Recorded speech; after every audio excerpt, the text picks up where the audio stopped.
Assalamualaikum warahmatullahi wabarakatuh. Perkenalkan, nama saya Suryani binti Umar dengan NIM 20650029. Mata kuliah Rekayasa Perangkat Lunak.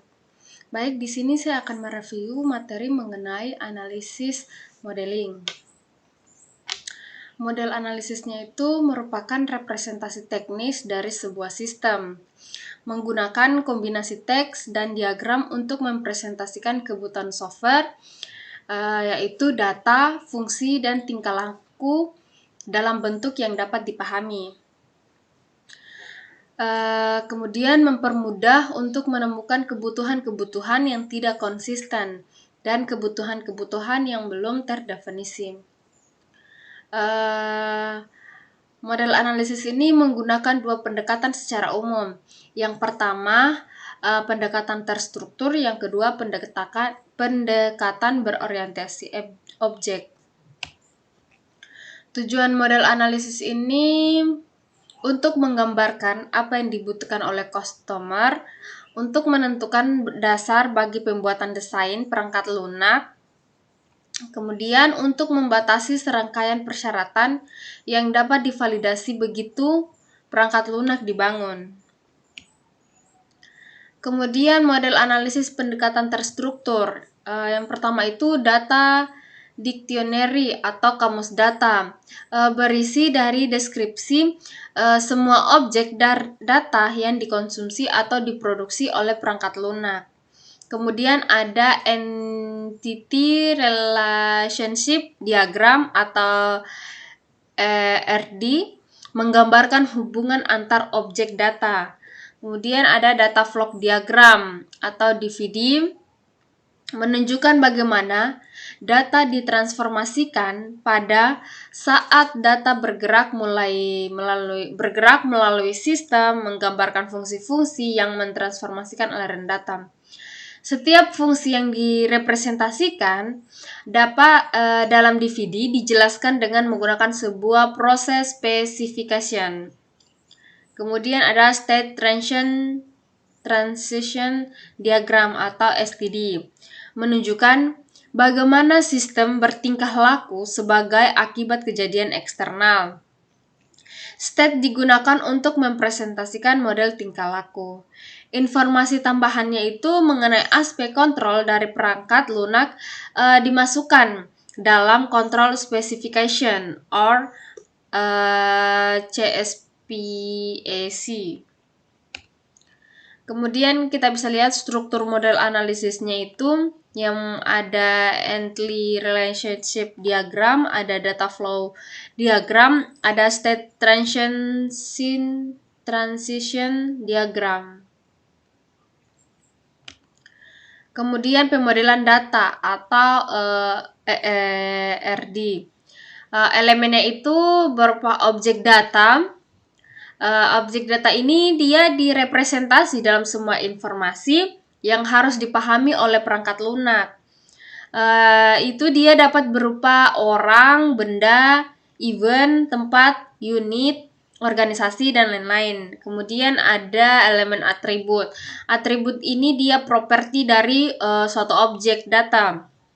Yang dimana untuk memberikan nama suatu objek data, menggambarkan karakteristik objek data, membuat referensi untuk objek data lain. Kemudian ada elemen relasi, mengidentifikasikan bagaimana objek data dihubungkan dengan objek data yang lain. Di sini ada contoh objek data, atribut, dan relasi. Objeknya itu dapat berupa orang, atributnya itu nama, address, number, driver license-nya. Sini juga ada objeknya mobil. Kemudian ada pemodelan data. Cardinality-nya itu dia menggambarkan jumlah entity yang dapat dihubungkan dengan entity lain melalui relasi, misalnya one to one to many, many to many. Kemudian ada pemodelan fungsional dan aliran informasi atau DVD. Yang pertama itu dia menunjukkan hubungan antara external entities, proses, data item, dan data store. Kemudian ada yang kedua itu DVD tidak menunjukkan prosedur secara detail, tetapi hanya aliran data melalui perangkat lunak. Yang ketiga itu DVD dapat dipartisi ke level-level berikutnya yang mempresentasikan aliran informasi dengan lebih detail. Yang keempat itu DVD level 0 disebut juga diagram konteks yang mempresentasikan seluruh elemen sistem. Kemudian ada DVD level non dipartisi ke level-level berikutnya untuk menggambarkan yang lebih detail. Kemudian ada behavioral modeling yang mendeskripsikan status sistem yang dapat muncul ketika perangkat lunak digunakan. Yang kedua, mendeskripsikan kelakuan sistem. Toolsnya itu ada state transition diagram, ada control specification. Kemudian umumnya itu dia digunakan pada sistem waktu nyata seperti embedded system dan sistem kontrol. Behavioral modeling ini atau STD ini dia merepresentasikan tingkah laku dari suatu sistem dengan menggambarkan keadaan atau stage dan kejadian yang menyebabkan sistem mengubah keadaan. Kemudian STD ini juga mengidentifikasikan aksi atau seperti activative proses yang diambil sebagai konsekuensi terhadap event tertentu.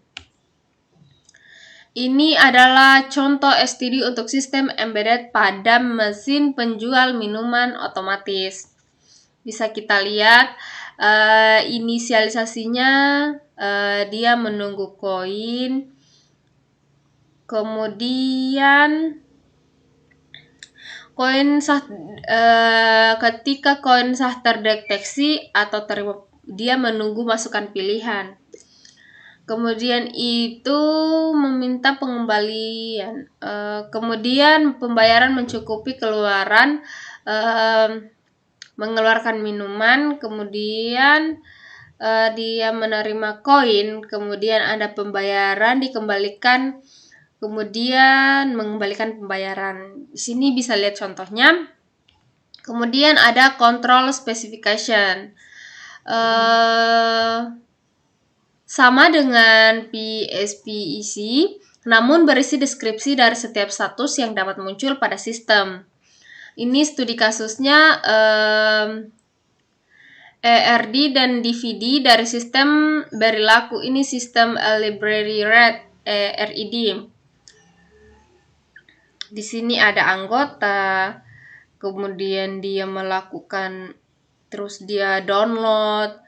Kemudian dia memiliki buku, karya ilmiah dan jurnalnya. Kemudian dia anggotanya itu mempunyai obrolan, terus mempunyai pengarang. Kemudian di sini ada studi kasus DVD dari sistem berikut. Ini data flow diagram library level 2 proses 2 di mana anggota mempunyai kartu anggota, kemudian kartu anggota buku ini yang memeriksa pengembalian buku. Dari kepala perpustakaan, lab peminjaman buku membuat laporan peminjaman, kemudian data peminjaman buku itu mencatat data peminjaman buku, kemudian di situ bagi yang meminjam buku itu harus menggunakan kartu anggota bukunya itu. Kemudian setelah anggota meminjam, kemudian dia memeriksa pengembalian buku sebelumnya. Kemudian sistem library atau recruitment adalah setiap pengunjung yang ingin membaca pustaka harus mendaftar dulu sebagai member. Kemudian proses pendaftarannya member dilakukan secara online dan mengisi sebuah form registrasi member. Setelah itu, member melakukan aktivasi dengan memasukkan email dan kode aktivasi ke dalam form aktivasi. Kemudian member dapat melakukan search untuk mencari konten pustaka yang diinginkan berdasarkan keyword. Sebelum membaca pustaka, member harus terlebih dahulu melakukan login ke sistem dengan menginputkan email sebagai user ID dan password melalui form login. Setelah sistem akan melakukan validasi, jika email dan password valid, maka user bisa membaca konten pustaka. Jika tidak, maka akan muncul peringatan bahwa user ID salah. Kemudian ada pengelolaan konten pustaka dilakukan oleh seorang admin. Kemudian pengelolaan konten pustaka terdiri dari proses penambahan atau upload konten dan update konten. Kemudian untuk melakukan pengolahan konten, admin juga harus login dahulu ke sistem dengan menggunakan user ID dan password. Kemudian pustaka yang diakses hanya untuk dibaca dan tidak bisa di-download. Mungkin itu saja yang saya dapat mereview mengenai materi ini. Apabila ada kekurangan mohon dimaafkan. Saya akhiri dengan ucapan wabillahi taufiq wal hidayah. Wassalamualaikum warahmatullahi wabarakatuh.